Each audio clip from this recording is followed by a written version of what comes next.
Sometimes the hardest part about losing someone isn't the goodbye. It's the silence that follows, the questions that never get answered. For Martin Fletcher, that silence had lasted 40 years. It followed him like a shadow, a hollow space left behind by a mother who vanished when he was only 7. Now, years later, he's a single father trying to rebuild life with his daughter Ruby in a quiet corner of Pennsylvania, far from the city, far from the noise, far from everything that once hurt. They move into an old camper that creaks in the wind but feels like a fresh start, a place to breathe. The nights are quiet, the stars endless, and for the first time in years, Martin believes he might finally find peace. Until the morning, Ruby wanders into the woods and discovers an old car buried beneath vines and moss, a forgotten relic of another life. Inside, sealed in the trunk, lies a weatherproof box. And inside that box, a voice from the past waits to speak. When Martin lifts the recorder, dust blooms into the air like a sigh from another century. The first words that spill from the speaker stop his heart.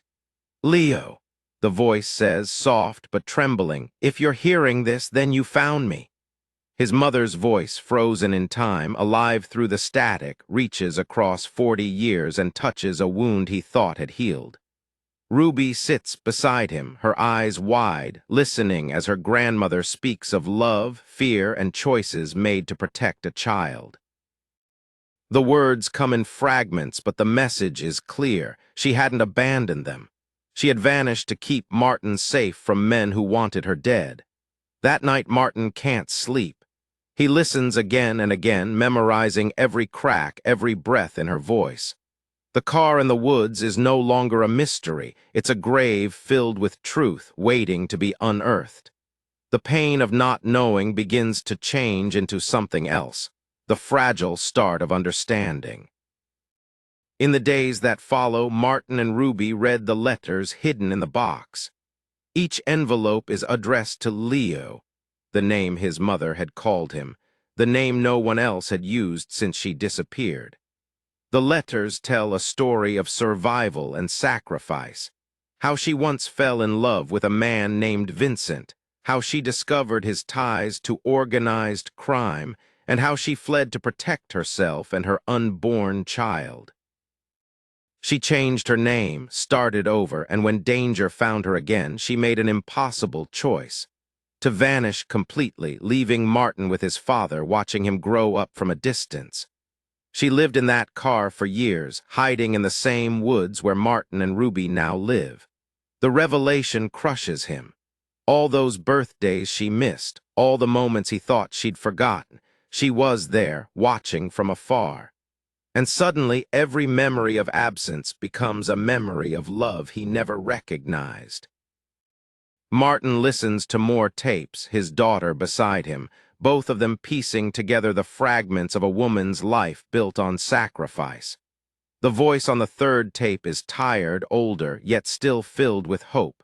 She speaks of the wedding dress she never wore, the cabin she built near the stream, the nights she spent listening to crickets and dreaming of the life she couldn't have.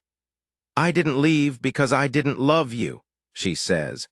"I left because I loved you too much to let them hurt you." Ruby holds her father's hand, whispering that her grandmother was brave. And in that moment, Martin realizes something he's never allowed himself to feel before: pride. Pride in the strength that had kept his family alive. Pride in a mother who gave everything for a child who never knew the truth. The guilt begins to lift, replaced by quiet gratitude. The story that began as abandonment is turning into one of love so fierce it refused to die, even when everything else did. Days later, Martin finds a newspaper clipping inside the journal. It confirms the names his mother mentioned: Vincent and Philip Carver, brothers involved in loan sharking and violence. Vincent died years ago. Philip, the last threat, now lives in a nursing home, his memory fading. The danger that shaped his mother's entire life is gone, erased by time. And yet she died believing she still had to hide. That realization breaks him. She spent 15 years living in fear that no longer existed, too far from the world to ever learn she could come home. He drives to town, prints old records, confirms every name and date, and returns to Ruby with tears in his eyes. She was safe, he says quietly. All this time she was safe, and she never knew. Ruby hugs him, her small arms anchoring him in a world that still makes sense. For the first time, Martin feels the weight of love passed down through generations. Flawed, broken, but enduring. That evening they return to the car. Martin cleans it, brushing away the moss and time. Ruby wipes down the windows until sunlight streams through the glass for the first time in decades. Inside, they find the locket, silver, tarnished, and heavy with memory, Ruby opens it.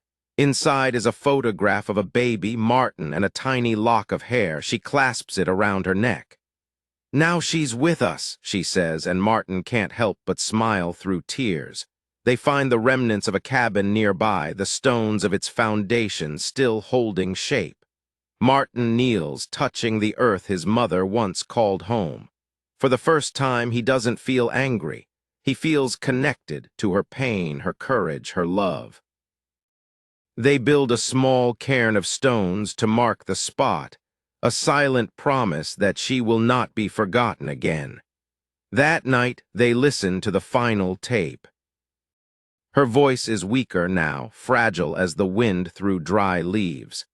Leo, she says, if you're hearing this, I'm gone. Don't be angry at your father. Every lie he told was to protect you. Forgive me. Every choice I made for love. The recording crackles as she speaks of watching him grow, of wishing she could have met his wife, his child. And then she says something that stays with him forever. You are proof that love survives everything, distance, time, even death. When the tape ends, Martin and Ruby sit in silence, their tears quiet but endless.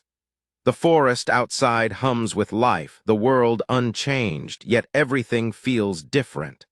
The story that began in fear ends in peace. His mother's love, once hidden in the shadows of the woods, now stands in the light of truth. And Martin knows she's finally home. The next morning they find her grave near the ruins of the cabin. A small mound of stones, moss-covered but undisturbed. Martin kneels and speaks softly. Hi, Mom, it's me, Leo. I found you, I understand now. His voice trembles, but his words are steady. I forgive you, I wish you could have met Ruby, you'd love her. Ruby kneels beside him, her small hand brushing the stones. Hi, Grandma, she says shyly. Thank you for keeping my dad safe. The forest is silent except for the whisper of wind through the trees, a sound that feels almost like an answer. Over the next week, they build a memorial, a simple headstone carved with her name. Anne Morrison Fletcher, beloved wife and mother, guardian from afar. When they finish, Martin steps back and feels something settle deep inside him. Peace at last where grief used to live. As the sun sets, Martin and Ruby sit by the grave, the air golden and soft. You think she knows? Ruby asks quietly. Yes, Martin says. I think she always did.